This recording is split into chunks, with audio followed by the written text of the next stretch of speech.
ಶೌಚಾಲಯ ಮುಕ್ತ ಪಟ್ಟಣ ಅಂದ್ರೆ ತಪ್ಪಾಗೋದಿಲ್ಲ. ಯಾಕಂದ್ರೆ ತಾಲೂಕಿನ ಇಡೀ ಪಟ್ಟಣದಲ್ಲಿ ಹುಡುಕಿದ್ರೂ ಒಂದು ಸಾರ್ವಜನಿಕ ಶೌಚಾಲಯ ಸಿಗೋದಿಲ್ಲ. ಸಿಕ್ಕ ರಸ್ತೆಗಳಲ್ಲೇ ಜನರ ಮೂತ್ರ ವಿಸರ್ಜನೆ, ಗಬ್ಬೆದ್ದು ನಾರ್ತಾ ಇರೋ ತಾಲೂಕು. ಕುಡಿಯೋ ನೀರಿಗೆ ದಿನಗಟ್ಟಲೆ ಕಾಯಬೇಕಾದ ಸ್ಥಿತಿ. ಅಭಿವೃದ್ಧಿ ಹೆಸರಲ್ಲಿ ಹಣ ಗುಳುಂ ಮಾಡಿದ ಆರೋಪ ಬೇರೆ.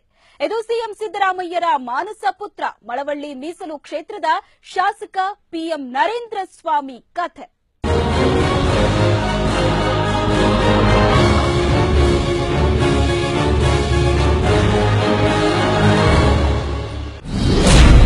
ಮಳವಳ್ಳಿಗೆ ಸತತ 2ನೇ ಬಾರಿ ಎಂಎಲ್ಎ.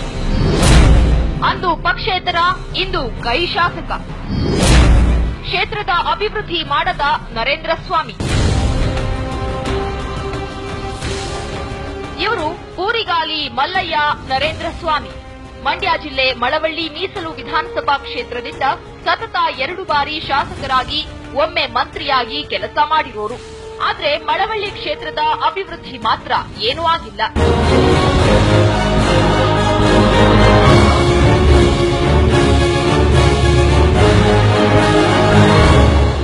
ಇಡೀ ಮಂಡ್ಯ ಜಿಲ್ಲೆಯಲ್ಲಿ ಅತಿ ಹೆಚ್ಚು ದಲಿತರು ಹಾಗೂ ಹಿಂದುಳಿದವರು ಇರೋದ್ರಿಂದ ಈ ಕ್ಷೇತ್ರವನ್ನ ಮೀಸಲು ಕ್ಷೇತ್ರವನ್ನಾಗಿ ರೂಪುಗೊಳಿಸಲಾಗಿದೆ.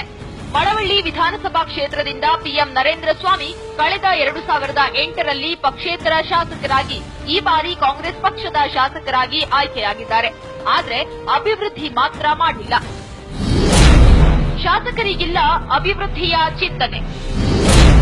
ನನಸಾಗೆ ಉಳಿದ ಬಯಲು ಶೌಚ ಮುಕ್ತ ಪರಿಸರ.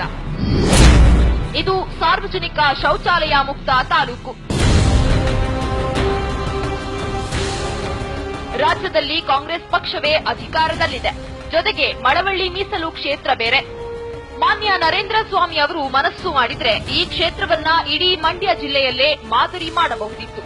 ಆದ್ರೆ ಶಾಸಕರಿಗೆ ಅದ್ಯಾಕೋ ಏನೋ ಅಭಿವೃದ್ಧಿ ಮಾಡುವ ಮನಸ್ಸೇ ಇಲ್ಲ ಅನ್ಸುತ್ತೆ.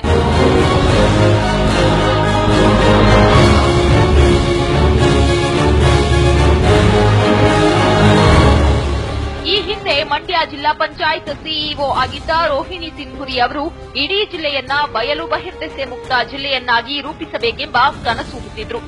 ಆದ್ರೆ ಮಳವಳ್ಳಿ ಶಾಸಕರು ಮಾತ್ರ ಇಡೀ ರಾಜ್ಯದ ಶೌಚಾಲಯ ಮುಕ್ತ ಪಟ್ಟಣ ಎಂಬ ಹೆಗ್ಗಳಿಕೆಯನ್ನ ಮಳವಳ್ಳಿ ಪಟ್ಟಣಕ್ಕೆ ತರಲು ಹೊರಟಿದ್ದಾರೆ ಅನ್ನಿಸುತ್ತಿದೆ. ಕಂಡಲ್ಲಿ ಕಾಲೆತ್ತುತ್ತಿದ್ದಾರೆ ಜನ. ಇದರ ಫುಲ್ ಕ್ರೆಡಿಟ್ ಶಾಸಕರಿಗೆ ಸಲ್ಲಬೇಕು. ಬಸ್ ಸ್ಟ್ಯಾಂಡ್, ಆಸ್ಪತ್ರೆಯಲ್ಲಷ್ಟೇ ಶೌಚಾಲಯ.